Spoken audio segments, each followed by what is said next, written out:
Dans le viseur pour les bons, les brutes et les truands dans les sports au Togo. Dans le viseur ou le billet de la radio sportive qui couvre de laurier les bons acteurs et de satire les mauvais. Dans le viseur avec Franck Nouyama.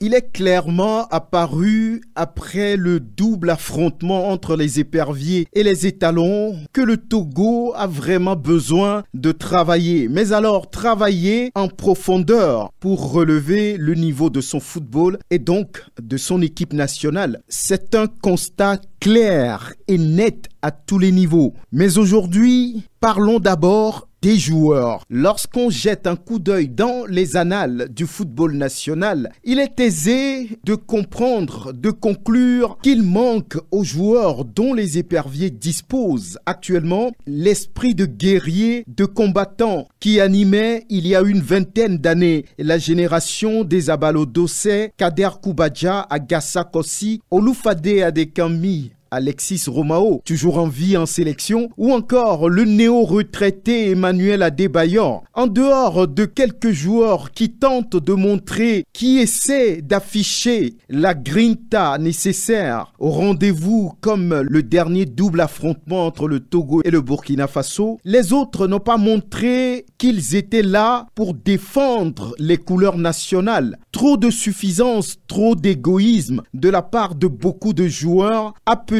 par Paulo Duarte.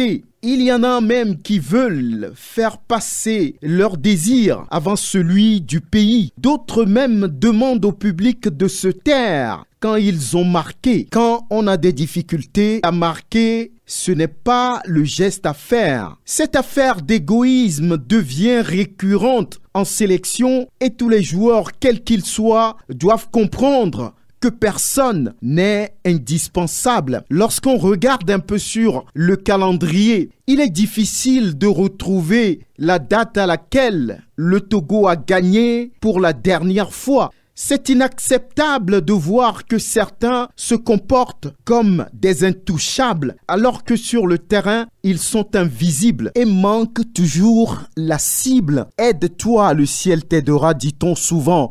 Mais les joueurs de Paulo Duarte ne peuvent même pas céder lorsque les étalons à un moment donné ont levé le pied comme pour dire aux éperviers « Venez chercher le ballon et allez marquer ». Personne parmi ceux qui défendent les couleurs du Togo n'a pu sonner la révolte. Ils ont tous fait volte-face, laissant le Burkina dans son confort sur la double confrontation. Sur les 6 points de ce double affrontement, les hommes de Paulo Duarte n'en ont pris qu'un, ce qui signifie qu'ils n'étaient pas à la hauteur. Vous devez à partir de ce moment-là, vous joueurs, vous poser des questions quant à votre performance et penser aux échéances à venir. Le viseur se fait le plaisir de tenir un tel discours parce que avant et au cours de ces 2 matchs, l'on a constaté que certains joueurs n'avaient pas leur place en sélection parce qu'elle n'est constituée, vous le savez, que des meilleurs du moment. Voilà pourquoi il est important de rappeler au staff technique de n'appeler que des joueurs capables de ne pas tricher, des joueurs prêts à mourir pour la tunique jaune. D'ici juin, le staff technique doit décider du sort des joueurs qui sont toujours restés dans leur confort. Paulo Duarte aura tort de continuer sur les complaisances constatées dans cette dernière convocation de joueurs. Sûr que le Togo n'a pas mieux que ceux qui ont été appelés, mais on peut encore tamiser pour avoir mieux et un rôle à jouer par la Fédération togolaise de football, c'est de surveiller ce qui se fait. Le viseur veut dire